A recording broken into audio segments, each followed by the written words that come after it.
Welcome back. Normally, if Dallas comes out and doesn't bring their A game in the playoffs, I'm upset.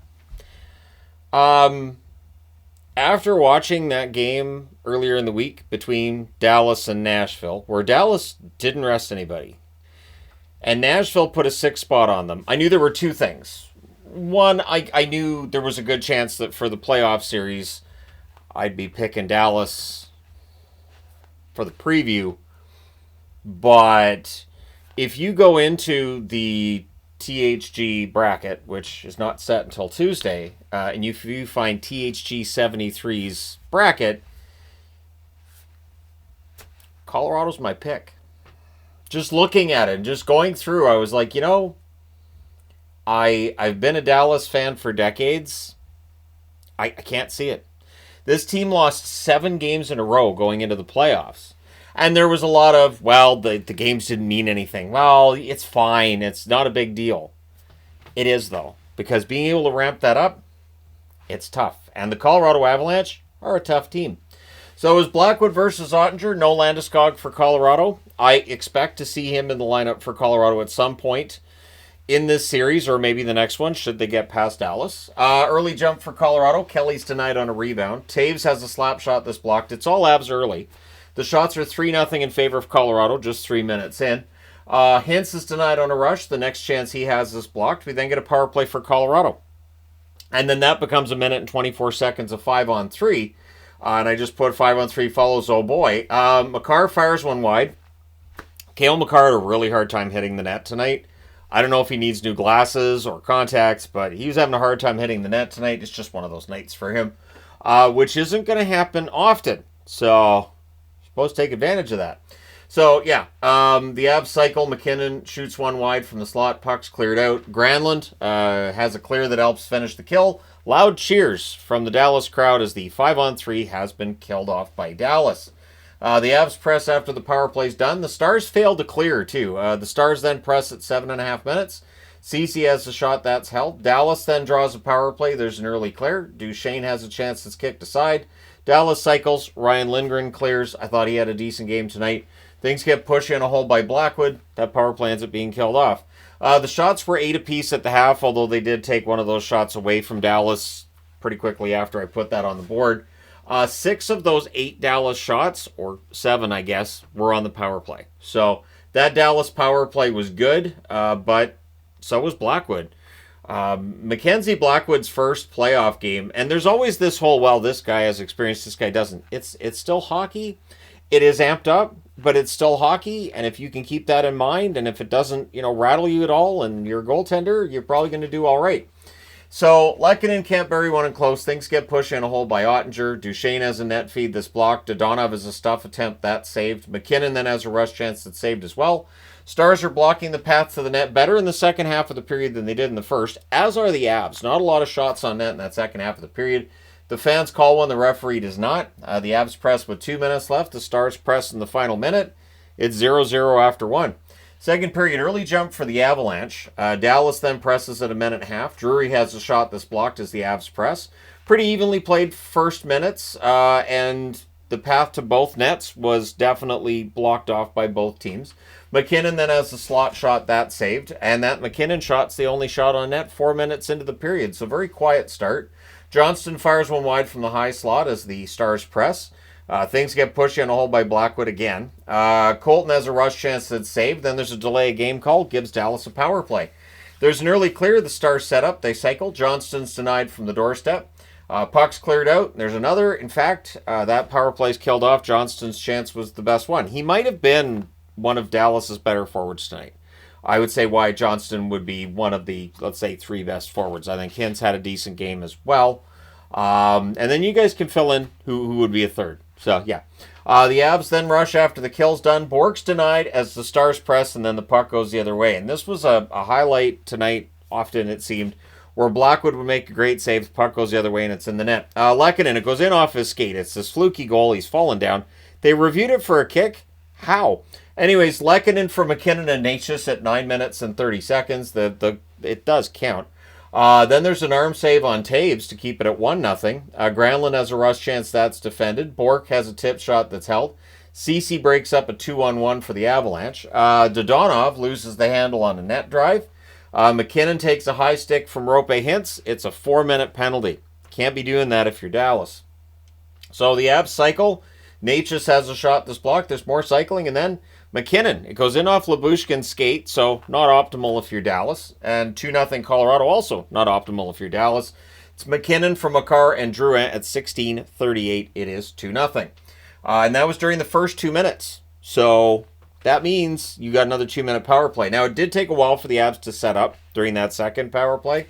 There's a shorthanded chance by Steele that's saved, and the Stars do kill off the second 2 minutes of that 4-minute minor. But it is 2-0 Colorado after 2. Third period, the hitting starts ramping up a bit. This game did not feature nearly as many hits as the first game today. Marchment fires one high on a net drive. The Avs are defending well early on. 3.5 minutes in, Colorado is the only shot on net. So similar start to the second period for them. Stars press at 4.5 minutes. Dallas ends up drawing a power play. They cycle. The Avs block. They clear. Rantanen has a screenshot that's held. The Stars call a timeout with a minute and 3 seconds left in the power play. It says a minute 30, but I remember it was a minute and 3 seconds left in the power play. The Avs then clear. They won the resulting face-off. Then there's a late cycle by Dallas. There's a post for Duchesne. And then with 4 seconds left in the power play, Dallas scores. Rope Hintz at 6:45 from Harley and Johnston. And what benefited Dallas as well was that Mackenzie Blackwood's stick was caught up in the side of the net. So he was without his stick. And it's one of those goals that can go in. And with Rantanen being right next to the net, Blackwood couldn't really take the angle on that he normally would have. So the Avs look to respond. Girard has a shot that's held. There's some pushing. Things are getting pushy on a lot of whistles in the third. Unlike in the regular season, though, a referee is not likely to take just one out of that kind of situation. He'll take one of each or nobody at all. So that is a difference between regular season hockey and playoff hockey when it comes to the officiating. So it's pushy on most whistles. The shots are 3 apiece at 9 minutes. Makar fires one high. Puck's cleared out from there. Ben couldn't bury a rebound. The Avs rushed the other way. Stars press with 9 minutes left. McKinnon has a rush chance that's blocked. And then at 12:56, Devon Taves right in front of the net. He tips in a net feed to restore the 2-goal lead for Colorado. Manson and O'Connor with the assists. And Granlund and Manson kind of had this hitting thing going on. I don't think Granlund can knock Manson down. I don't think he can. Kept going at him, and I thought, you do you there, guy, but I don't think Manson. And I'm old enough to remember Dave Manson. You Manson players, you don't want to start, you don't poke the bear. So there were some hot mic moments too, which that was entertaining. Anytime there's that many F-bombs that get through on live air, and the announcers don't talk. So you could tell that the guys in the booth are probably a little bit less comfortable with that, but they won't talk over it. I feel like the TNT announcers were thrown a little bit by this, but it meant that all of the swearing was clear, crystal clear. And was it Hintz? It was one of the Dallas players that was just losing it out there. Could have been Lyubushkin too. Anyways, frequent whistles in that third period, and for the Avs, that's perfect. There was not a lot of flow. You could see Dallas getting more and more frustrated, and frequent whistles favors the team with the lead. Goalie pull happens with 3.5 minutes left, and at 16:52, during a delayed penalty on Dallas, McKinnon scores into the empty net. O'Connor and Kiviranta with the assist, so 4-1, and then just another dagger at 17:03. Coyle shovels one in from the inner slot. Drury and Kelly with the assists. Of course, Charlie Coyle, very fortunate to be traded to Colorado, because if he'd stayed in Boston, his playoff streak would have been done. I think they said, 13 years in a row he's been in the playoffs? I think Minnesota and then Boston and now with Colorado. At any rate, and I put on here too, at least Dallas has these lights on the railings, which every time I saw them, just Green Lantern came to mind. I don't know. I don't know if it's the glow of the lights, if it's the color of the lights, if it's just because I've always been partial to Green Lantern as a superhero. Not that the movie was any good. But yeah, it's a 5-1 win for Colorado, so they're up 1-0 in the series. As you can see, I Eastered up this board as well. I do have other magnets for tomorrow. We have 3 games tomorrow in the National Hockey League. Dallas has until Monday to get this figured out. I think the telling thing to me was Pete DeBoer saying, when asked by the media today, that this game was not a must-win. What are you talking about? Like, you've lost 7 in a row going into the playoffs. You've got home ice advantage. You need to go out and show that you're not the team that lost 7 in a row, and they're not. Now they've lost 8 in a row. Shots on net, 11-9 Colorado in the first, 9-7 Dallas in the second. Both teams had 6 shots in the third. The final shots, 24 each. Power plays, Colorado 1 for 4, Dallas 1 for 3. The hits, 30-17 Colorado. Blackwood saves 23 out of 24. Ottinger saved 19 out of 23. I'm not going to throw any shade on Ottinger, but I'm going to say this. He did get outplayed by Blackwood. Blackwood was fantastic. So Ottinger's going to have to find another level. Dallas is going to have to find another level. And Colorado's going to be really difficult to defeat now. Because now Dallas has to win game 2, or this series is kind of over early. And then they have to go to Colorado and win at least 1 out of 2 in Denver, meaning they have to win 2 of the next 3, or this could end up being quick. Colorado is a formidable opponent. So let me know your thoughts in the comment section below. As always, hit like and subscribe if you haven't done so already. And I did want to mention my bracket as well, just so that people go and look at that and go, all right, well, he did. He actually did take Colorado in the series when he's looking at the bracket and going, yeah.